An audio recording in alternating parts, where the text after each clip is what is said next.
Buenas tardes. Desde Miami les habla Emilio Hernández. México, estamos pensando en ti. En 1973 organizé un viaje en automóvil desde Nueva York que debía atravesar Estados Unidos, México, recorriendo las principales ciudades de ese país y seguir por Guatemala, El Salvador, Honduras, Nicaragua, Costa Rica, terminando en Panamá. Allí debía despachar el carro para Colombia y posteriormente seguir por Sudamérica. Antes de hacerlo, tomé contacto con las agencias de viajes y personas versadas en este tipo de aventuras. El más importante consejo que me dieron fue: tenga cuidado con México.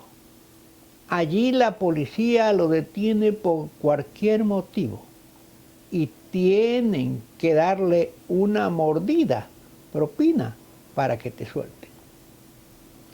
Y efectivamente así sucedió. En mi recorrido fui detenido varias veces.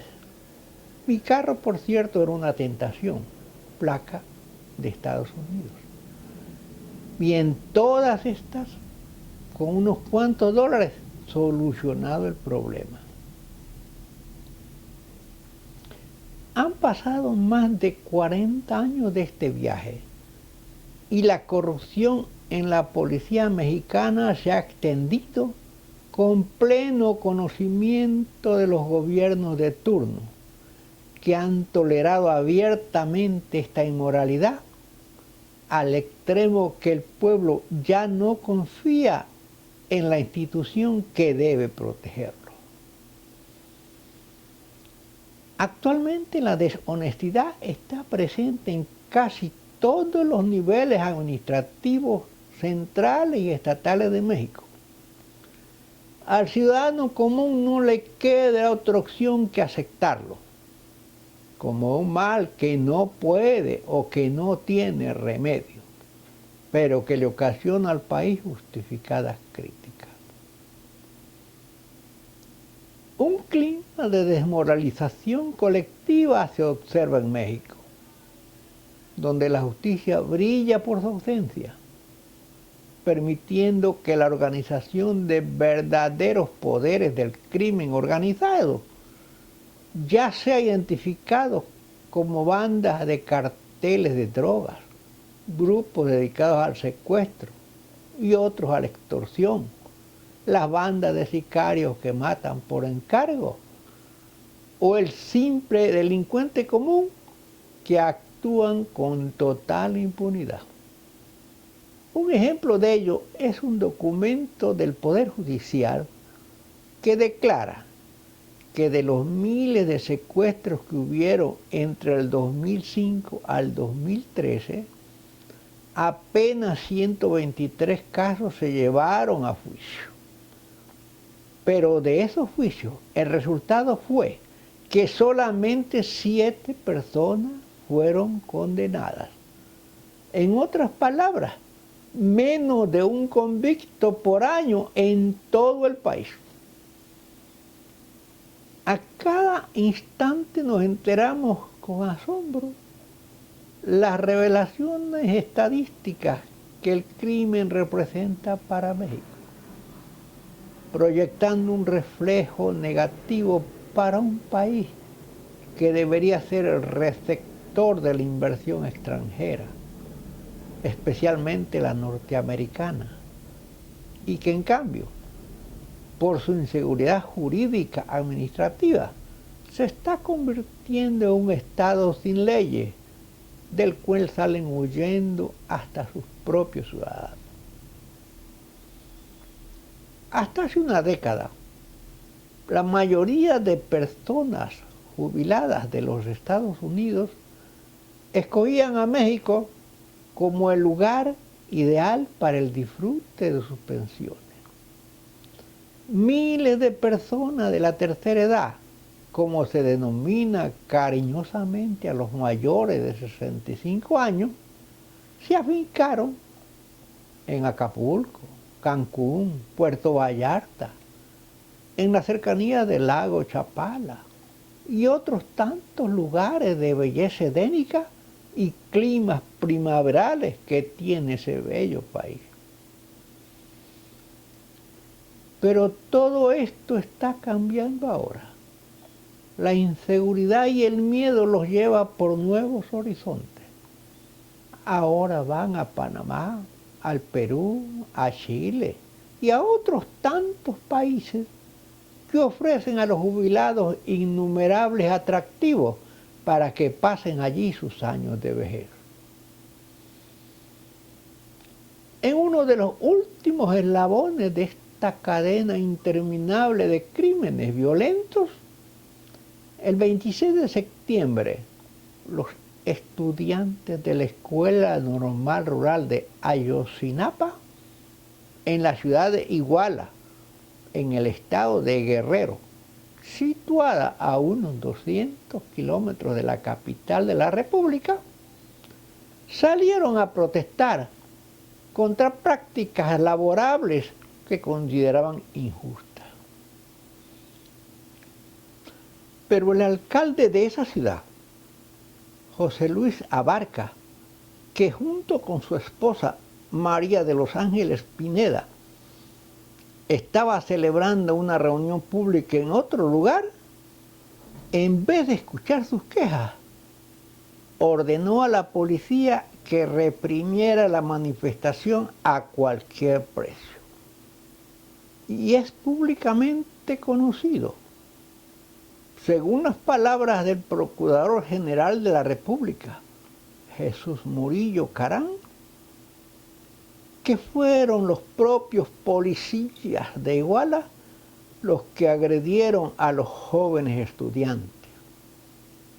Mataron unos cuantos, maltrataron a otros y tomaron 43 presos que los entregaron a sus socios, el grupo criminal Guerreros Unidos.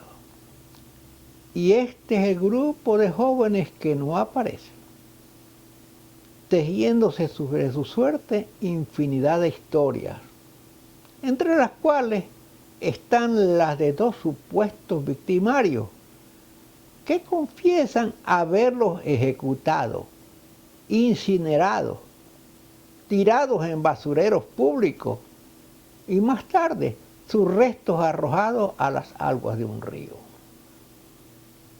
Asombra pensar que en los alrededores de la Iguala, buscando el lugar en que se suponía estaban enterrados los 43 estudiantes, se han encontrado hasta el momento 12 fosas clandestinas con una cantidad indeterminada de cadáveres sin identificar, ninguno de los cuales pertenece a los desaparecidos. Estos restos humanos son de las víctimas anónimas, de los miles y miles de muertos que el crimen sin castigo va regando por el país, que desaparecen sin siquiera conocerse sus nombres. Así se vive actualmente en México, ante la ausencia de una confiable autoridad que le permite a ese país desarrollarse en paz y en armonía, utilizando el beneficio del enorme potencial de sus habitantes, de sus tierras, de sus riquezas naturales, de sus bellezas, de todo lo bueno que hay en él. Ahora, en cambio, es un país desorientado, que la gente se pregunta, ¿a dónde vamos?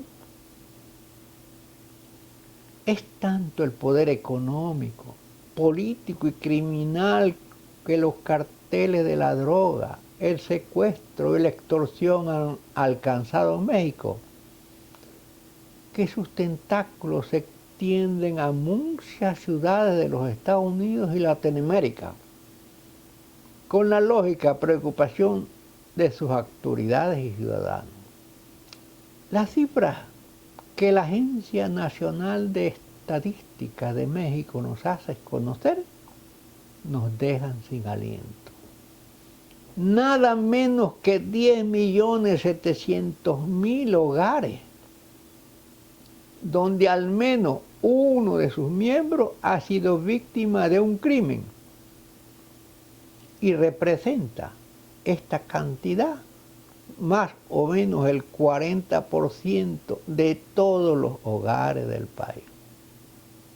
Pero aún más asombroso es lo que dice Inside Crime, la institución que vigila estos problemas, y declara que la verdadera cifra en muchos casos, como en este, es más alta, que puede llegar hasta el 90%, porque la mayoría de los crímenes no se reportan por la falta de credibilidad en el sistema de justicia.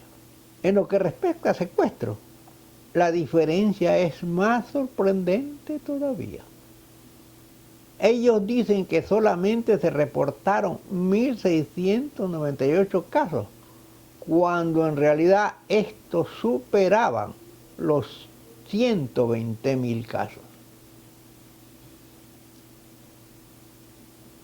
En una reunión que sobre la problemática mexicana mantuvo en Guadalajara, un representativo ciudadano mexicano, me sorprendió el grado de aceptación que estos grupos han alcanzado en su propio país. Tratamos el tema de unas inmensas propiedades que en las mejores áreas turísticas de Nayarit están desarrollando grupos ligados al narcotráfico. La opinión generalizada fue que no les importaba el origen del dinero, siempre y cuando se lo invirtiera en el país. Con este criterio, ¿alguien puede esperar que se termine la plaga de criminalidad que azota a México? México es un país de gente buena y trabajadora. Para Latinoamérica ha sido el ejemplo de reivindicaciones patrióticas que aspiran nuestros pueblos. Es hora que despiertes, que castigues a los culpables de tu dolor por el bien de tu tierra y el contento de quienes esperamos tu recuperación total.